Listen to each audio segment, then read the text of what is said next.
सुबह का समय था। गांव के चारों ओर हरे भरे खेत फैले हुए थे। पक्षियों की चहचहाहट से वातावरण गूंज रहा था। उसी गांव में किसान रामदास अपनी पत्नी सरस्वती और 2 बेटियों के साथ रहता था। बड़ी बेटी रूपा थी।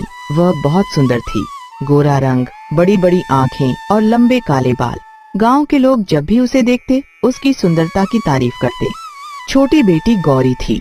उसका रंग सांवला था, लेकिन उसके चेहरे पर हमेशा एक मधुर मुस्कान रहती थी। वह सबकी मदद करती और सभी से प्रेम से बात करती थी। एक दिन दोनों बहनें आंगन में खेल रही थीं। तभी पड़ोस की चाची आईं।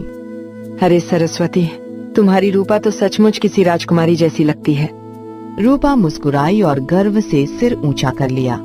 हाँ, लेकिन गौरी भी बहुत प्यारी है। उसका स्वभाव तो सोने जैसा है।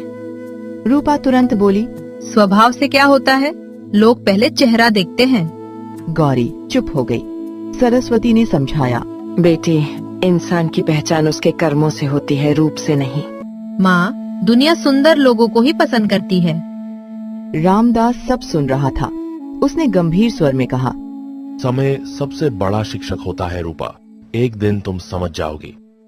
रूपा ने उनकी बात पर ध्यान नहीं दिया। साल बीतते गए। रूपा जितनी बड़ी होती गई उतनी ही सुंदर होती गई, लेकिन उसके साथ उसका घमंड भी बढ़ता गया। गांव में कोई गरीब या साधारण व्यक्ति उससे बात करता तो वह उसे महत्व नहीं देती। एक दिन एक बूढ़ी औरत पानी मांगने आई। बेटी, बहुत प्यास लगी है, थोड़ा पानी मिल जाएगा? गौरी तुरंत घड़े से पानी ले आई। लीजिए दादी। बूढ़ी औरत ने आशीर्वाद दिया। भगवान तुम्हें बहुत सुख दे। ये सब सुनकर रूपा हंसने लगी और फिर गौरी से कहती है, तुम हर किसी की सेवा में लगी रहती हो, इससे तुम्हें क्या मिलेगा? किसी की मदद करके जो खुशी मिलती है वही सबसे बड़ा धन है। चिढ़कर रूपा ने मुंह फेर लिया। कुछ समय बाद दोनों बहनों के विवाह की चर्चा शुरू हुई। एक दिन एक धनी व्यापारी अपने बेटे विक्रम के लिए रूपा का रिश्ता लेकर आया। विक्रम का परिवार बहुत अमीर था। जब ये बात रूपा को पता चली तो वह खुशी से उछल पड़ी। देखा माँ, मैंने कहा था ना कि सुंदरता की कीमत होती है। उसी समय एक मेहनती किसान मोहन का रिश्ता गौरी के लिए आया। मोहन अमीर नहीं था, लेकिन बहुत ईमानदार और दयालु था। गौरी ने अपने माता पिता का निर्णय स्वीकार कर लिया। कुछ महीनों बाद दोनों बहनों की शादी धूमधाम से हो गई। विदाई के समय माँ रो रही थी। बेटियों, हमेशा एक दूसरे का साथ देना। माँ, मैं कभी अपनी बहन का साथ नहीं छोड़ूंगी। रूपा ने बस हल्की मुस्कान दी। शादी के बाद रूपा एक बड़े महल जैसे घर में रहने लगी। नौकर चाकर उसकी हर बात मानते थे। धीरे धीरे उसका घमंड और बढ़ गया।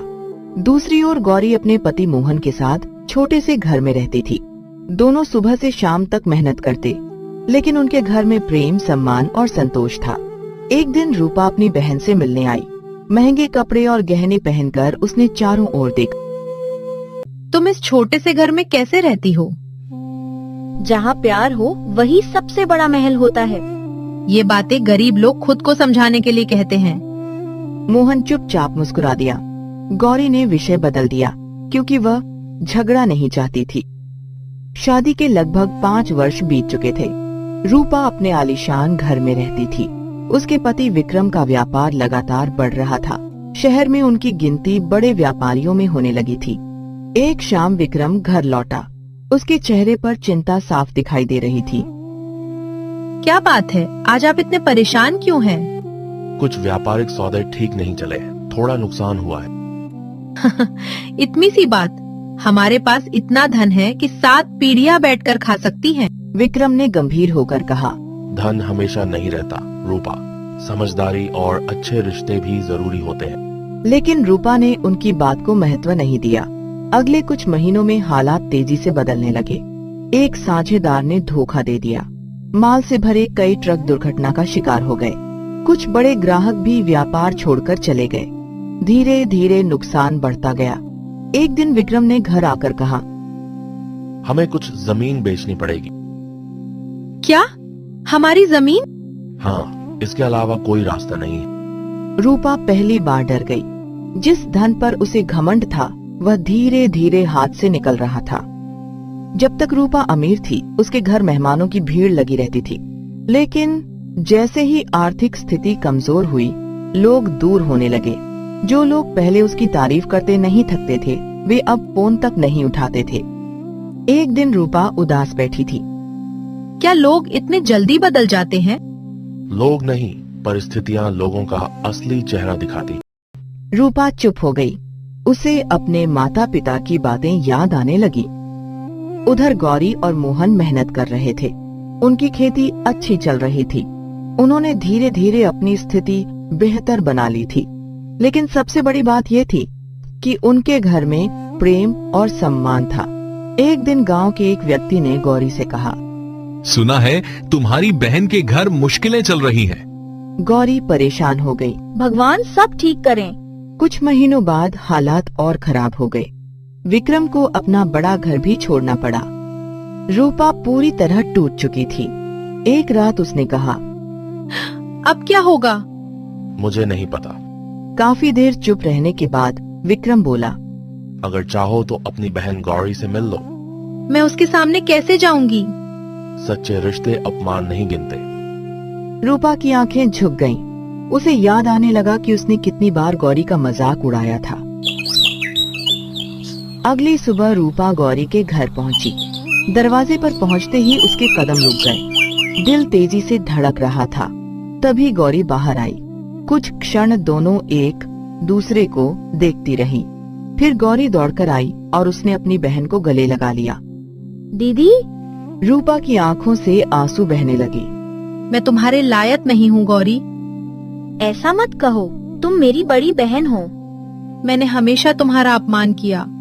वो सब पुरानी बातें हैं। रूपा रो पड़ी। सालों का घमंड आंसुओं में बह रहा था। अब उसे अपनी गलती का एहसास हो रहा था। रूपा गौरी के घर के आंगन में बैठी थी। सामने मिट्टी का छोटा सा घर था, लेकिन वहाँ जो अपनापन था वह उसके पुराने महल में भी नहीं मिला था। गौरी ने पानी लाकर दिया। दीदी, पहले पानी पी लीजिए, फिर आराम से बात करेंगे। रूपा ने कांपते हाथों से गिलास लिया। गौरी, तुम मुझसे नाराज नहीं हो? गौरी मुस्कुराई और बोली, नाराजगी अपनों से ज्यादा दिन नहीं रहती। यह सुनकर रूपा की आंखें भर आईं। उसे याद आने लगा कि कैसे वह बचपन में गौरी को ताने देती थी, उसे हमेशा नीचा दिखाती थी और दूसरों के सामने उसकी बेइज्जती करती थी। रात को सभी लोग खाना खा रहे थे। मोहन ने रूपा और विक्रम का बहुत सम्मान किया। दीदी, यह घर आपका भी है, किसी बात की चिंता मत कीजिए। रूपा हैरान थी। जिस व्यक्ति को उसने कभी गरीब कहकर छोटा समझा था वही आज उसका सहारा बना हुआ था। खाना खत्म होने के बाद वह अकेली बैठी रही। उसके मन में एक ही बात घूम रही थी, मैं कितनी गलत थी। अगली सुबह मोहन खेत जाने की तैयारी कर रहा था। विक्रम जी, अगर आप चाहें तो मेरे साथ खेत चल सकते हैं। विक्रम ने मुस्कुराकर कहा, जरूर, मेहनत करने में कोई शर्म नहीं। दोनों खेतों की ओर निकल गए। रूपा और गौरी घर पर थीं। दीदी, अब आगे क्या सोच रही हैं? पहले तो मैं टूट गई थी, लेकिन अब लगता है कि भगवान मुझे कुछ सिखाना चाहते थे। कभी कभी कठिन समय हमें बेहतर इंसान बना देता है। कुछ ही दिनों बाद गांव में एक बड़ी समस्या खड़ी हो गई।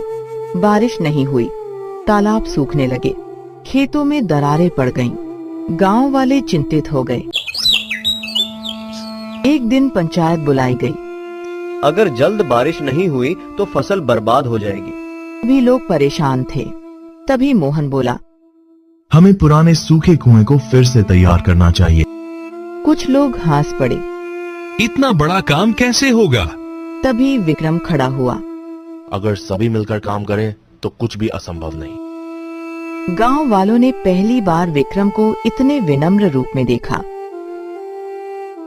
अगले दिन पूरा गांव काम में जुट गया। कोई मिट्टी निकाल रहा था, कोई पत्थर हटा रहा था। मोहन और विक्रम सबसे आगे थे। गौरी और रूपा भी महिलाओं के साथ मदद कर रही थी। धूप बहुत तेज थी।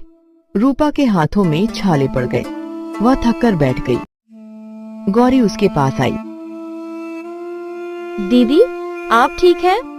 अब समझ में आया है कि मेहनत क्या होती है। गौरी मुस्कुराई। मेहनत इंसान को मजबूत बनाती है। लगातार कई दिनों की मेहनत के बाद कुआं लगभग तैयार हो गया। एक सुबह अचानक जमीन के भीतर से पानी निकलने लगा। लोग खुशी से चिल्ला उठे। पानी आ गया। बच्चे नाचने लगे। महिलाएं खुशी से रोने लगीं। सरपंच ने कहा, यह पूरे गांव की एकता की जीत है। उस शाम पूरे गांव में उत्सव मनाया गया। सभी लोग एकत्र थे। तभी रूपा खड़ी हुई। उसकी आंखों में आंसू थे। मैं आप सबसे कुछ कहना चाहती हूँ। पूरा गांव शांत हो गया। मैंने हमेशा अपनी सुंदरता और धन पर घमंड किया। मैंने कई लोगों का दिल दुखाया। वह गौरी की ओर देखने लगी। सबसे ज्यादा मैंने अपनी बहन को दुख पहुंचाया। गौरी की आंखें भी नम हो गईं। लेकिन जब मैं मुश्किल में थी, तब इसी बहन ने मुझे अपनाया। कुछ क्षण के लिए सन्नाटा छा गया। फिर रूपा रोते हुए बोली, गौरी, क्या तुम मुझे माफ कर दोगी? गौरी तुरंत उठी और अपनी बहन को गले लगा लिया। दीदी, मैंने आपको कभी दोषी माना ही नहीं। दोनों बहनें रो रही थीं। गांव वालों की आंखें भी नम हो गईं। समय बीतता गया। विक्रम ने मोहन के साथ मिलकर नया व्यापार शुरू किया। इस बार उसने ईमानदारी और विनम्रता को सबसे ऊपर रखा। धीरे धीरे उसकी स्थिति फिर से अच्छी होने लगी। लेकिन अब वो पहले वाला घमंडी इंसान नहीं था। रूपा भी बदल चुकी थी। वह गांव के गरीब लोगों की मदद करती और सभी से प्रेम से बात करती। एक दिन दोनों बहनें तालाब के किनारे बैठी थी। सूरज ढल रहा था। गौरी, अगर जीवन में सबसे बड़ा खजाना कोई है तो वो क्या है? गौरी मुस्कुराई। प्यार, अपनापन और अच्छे रिश्ते। रूपा ने सिर हिलाया। अब मैं भी यही मानती हूँ। दोनों बहनें मुस्कुराने लगी। आसमान में उड़ते पक्षियों को देखते हुए वे अपने बचपन की बातें करने लगी। अब उनके बीच न कोई घमंड था, न कोई दूरी। सिर्फ बहनों का अटूट प्यार था। चेहरे की सुंदरता से अधिक महत्वपूर्ण दिल की सुंदरता होती है, क्योंकि सुंदरता और धन अस्थायी हैं, लेकिन अच्छा स्वभाव, विनम्रता और रिश्तों का प्रेम जीवन भर साथ रहता है। तो दोस्तों, आपको गौरी और रूपा की कहानी कैसी लगी? कमेंट करके जरूर बताइए।